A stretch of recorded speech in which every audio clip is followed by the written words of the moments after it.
Yes, a famous writer. Was he from Haifa? From Akko?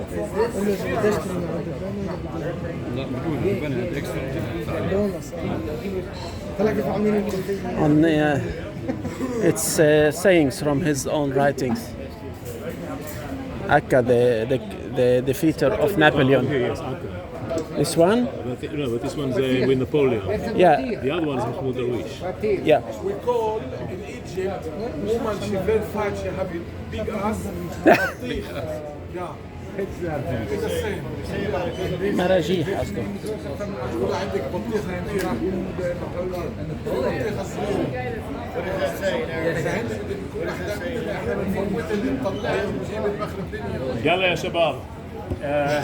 Ladies and gentlemen, a word before we turn to the right. We are now standing along the main axis of Akko, and therefore it means we are blocking it now. Yes. So please leave space for passers-by. Thank you. And this main axis connected during the Crusader period the palace of the king over there and the harbor over there. The two territories owned by the king. It's the Via Regis, indeed. In Latin, Regis is fine. We don't know how they pronounce it, so I say Regis, but you can say Regis definitely. And therefore, in here we are also in between two communes, Genova to my left and Venice to my right. So Venice is over there, Genova is over there, and in what used to be the Genovese part of the city, today there's a synagogue. So let me show you the synagogue of Ramchal. Thank you. Thank you. אני סוגר את הפנים. השלכת המפגע באנגלית זה כמו ביבי נתניהו. ביבי מדבר עברית כמוני. כן.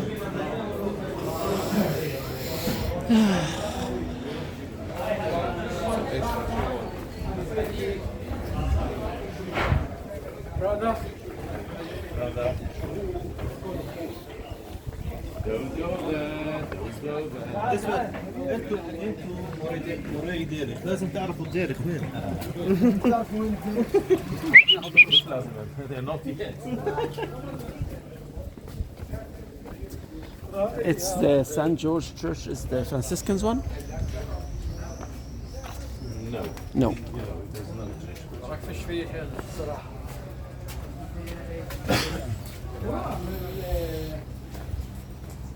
وليد مين هو ده عدنان يقول له عنفع مش هذا احمد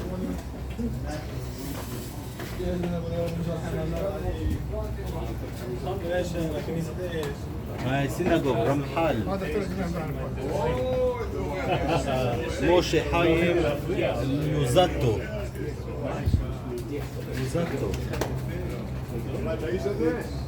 يلا امشي استنى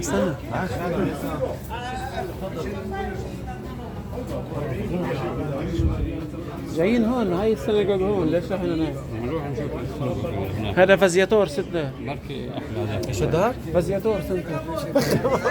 برافو برافو. انا بسمح لك اهو.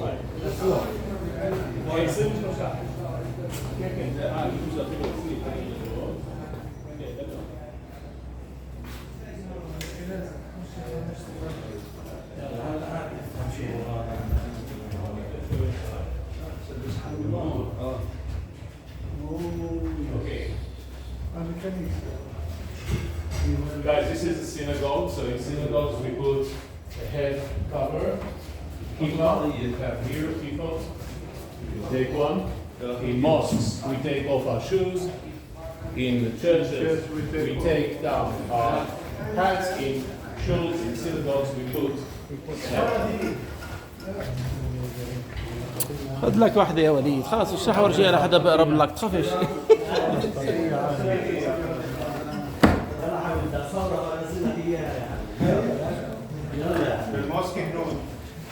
رباي عيسى خوري. رباي عيسى خوري.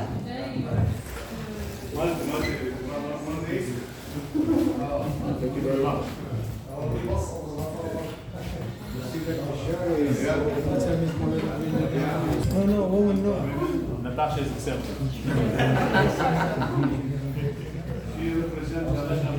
Natasha, وين الكبر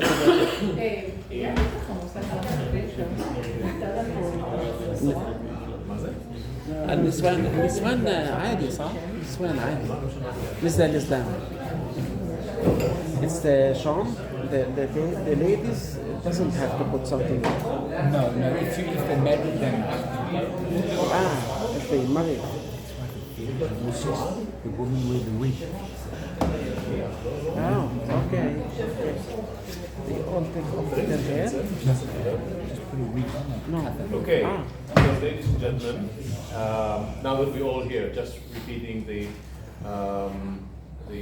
rules in visiting holy sites. So when you go to a mosque, you take off your shoes.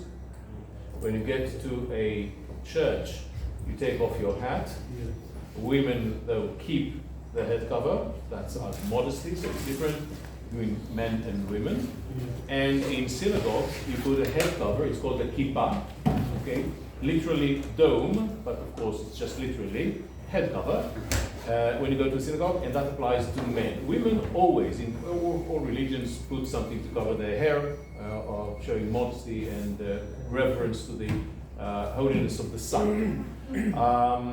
In churches and synagogues, we don't sit like this. Thank you. We don't sit like this. Why don't we sit like this? Disrespect. Sorry? You don't want Disrespect. to show your thigh. Well, it doesn't matter. I mean, this is the point is that yes. Did you hear what he said? You don't show your shoe sole. Okay, that's disrespectful to others and to God. And eventually, this is the way you sit in a coffee shop, right? When you drink your coffee and smoke your nabila, that's how you sit. You don't sit like that in the house of God. You're not the owner, so you sit appropriately like that. That's true for churches and synagogues as well. Not for mosques, because there are no chairs, right? Okay, so you don't need that. In mosques, you simply taking your shoes stand off. and pray. Sorry? You're taking your shoes off. In a mosque, that's what they said. Yes, that's enough. That shows respect. Who was the first to take his shoes off? Moses, Musa. Holy grounds. Okay. You recite from the Quran. يا اخلعنا عليك انك بالوادي المقدس طوى. You should take off your shoes because the place you're sitting on is a holy place. Now, this synagogue has its seats around. Okay, that shows that this is what kind of synagogue? Sephardi synagogue, right? In Ashkenazi synagogues, you usually see rows of seaters, like churches. All right, we just reciting the basic stuff. What is this thing? What is this place? Aron Kodesh. Aron Kodesh. That's in Hebrew. The ark of the Torah scrolls.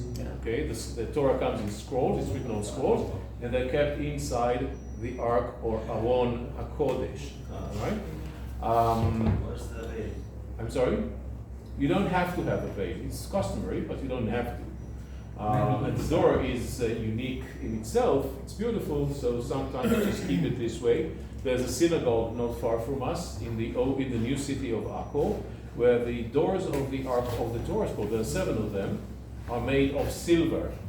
So obviously there's no, Tunisian synagogue. So there's no disguise that by putting a veil or something. So it's obviously optional. The synagogue here is dedicated to Rabbi Moshe Chaim Luzzatto.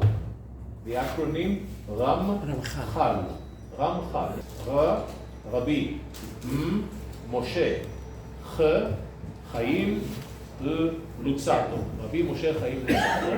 He was a rabbi who, he wasn't born a rabbi, but he was Jewish. Of course, he was born in Italy in 1700. And he, already at a young age, he studied Kabbalah, Jewish mysticism, and he published many books. However, this is the time immediately after one of the great disasters that came upon the Jewish people, And I'm talking about a man called Shabtai Tzvi. Shabtai Tzvi, 1666. He is a man from Turkey, Izmir, who claimed that he is the Messiah. Many Jews, perhaps the majority of the communities in the Jewish world, followed him, those who knew about him, in the Middle East mainly, but also in Thessaloniki, in Germany and other places. They believed he is the Messiah. Obviously he wasn't. He went to the Sultan to persuade the Sultan to become a Jew. And the Sultan told him, I have a better idea, why don't you become a Muslim? Or I chop off your head. And Shabtai Tzvi said, what a good idea, never thought about it. So he became a Muslim. That was a great shock and disappointment. It's a huge blow to people who expected the Messiah to come, and suddenly he's a false Messiah. So many Jews, because of that, became Christians, many became Muslims. The rabbis were concerned that someone dealing with Kabbalah may lead to the same path, to the same mistakes, and they forbade him to publish his books. He had to bury or burn whatever he already published. So he went on from Italy, from Livorno to Amsterdam, and from Amsterdam he came to here, to Akko. The year was 1743, a year after the coming of another famous rabbi who came in 1742 and stayed here just for a short time and then moved to Jerusalem. And the other rabbi is? No, we're in the beginning of the 18th century, 1742. Just one second. Rambam, with Emma, he lived in the 12th century. Ramban in Nun lived in the 13th century. So they are hundreds of years previous to this guy. So it's not there. So who was the famous rabbi from North Africa who came in 1742? Baba Sali, no. Rabbi Sali's grandfather. Rabbi Chaim ben Attar. I mentioned it. The reason I'm asking is because I mentioned him on the bus, and I even explained that we have a distinguished heir and successor of that rabbi. Luckily, she's not here with us now. I know, just And so the Ben Attar family is a famous North African family, and Rabbi Chaim ben Attar is one of the greatest figures, and he made Aliyah. He came to Jerusalem only to die shortly after. But I mentioned on the bus, I know that it's very difficult to listen for so long, so I repeat that. I mentioned on the bus that there's a street called Or HaChaim in the Jewish quarter, the light of life. This is his nickname. So the street is named after him. Why? Because on that street, when you go down towards the Jewish quarter to the Cardo, coming from Jaffa Gate, you walk down to the Cardo. On the right-hand side, there's a synagogue and a museum. The museum is Muzeon Chatzar HaYeshuv HaYashan, the old Yeshuv Court Museum. And you've probably met Ora. Yes? So that's the museum. And the second floor, something that does not belong to the museum, is the synagogue of Rabbi Chaim ben Attar, or HaChaim, which is still functioning today. It's quite amazing. And we know for certain this is his synagogue. So that's the story of Rabbi Chaim ben Attar. Rabbi Moshe Chaim Lutzato, Ramchal, heard about him. And he followed him to Jerusalem only to find out that he already died. He's still buried, by the way, on the Mount of Olives. Ramchal, Rabbi Moshe Chaim Lutzato, came back to Akko, and he had a synagogue where he prayed. Where is his synagogue? Not here. I never ask easy questions. Okay? So when I say, where is his synagogue? This is definitely not the synagogue of Ramchal, even though it is called Ramchal synagogue. Very similar to the Jewish quarter, where we have the Ramban synagogue, which has nothing to do with Ramban. For sure, not Of course not. Well, it probably was within a. Sorry? It was probably within Does it 300 or 400 meters. It was what? Sorry? Within 300 meters of that place.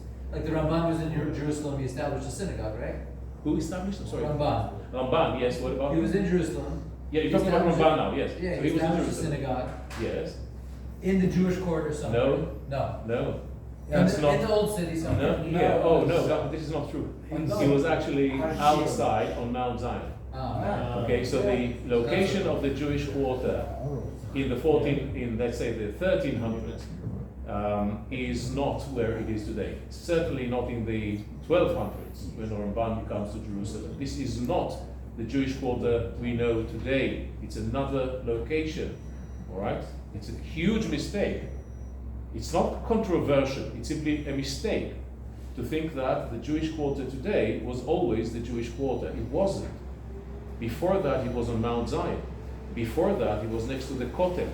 It was moved. So Ramban synagogue is just like here. It's a synagogue commemorating a great Jewish figure, but it's not really having to do anything with that figure historically. Here, Ramban, we know that this is not the synagogue of Ramchal, because the synagogue of Ramchal nowadays is a mosque. It's not far from us. It's called Al Mu'allaq, the hanging one. And this one is basically built, the mosque is built over the remains of the original Ramchal synagogue. What happened was that in the time of Daher el-Omar, he took over the synagogue. We don't know exactly why, but he gave the Jewish community instead this premises. So they remained here, praying here, and the name moved from one place to another. The distance is about 50 meters, yet it's not the same building. All right? So this is basically the story of the synagogue. Ramchal lived here until 1747, and he and his family, they all died in the plague on that year. It's a tragic, these are tragic times in general. So the entire family was lost, and he was buried, according to tradition, at Kfar Yassif. Kfar Yassif is northeast of Akko, a few kilometers away from us. Because as I said on the bus, and I'll repeat that too, in Jewish tradition there's a dispute on whether Akko is included in the historical land of Israel, the land of the promise, or not. So if you think it is part of the land of Israel and you die and you're buried here, it's fine. But if you don't think so, then you need to be buried inside if you wish to be in the land of Israel after your death. So Kfar Yassif is no doubt inside the land of Israel, and therefore they show the tomb of Ramchal there.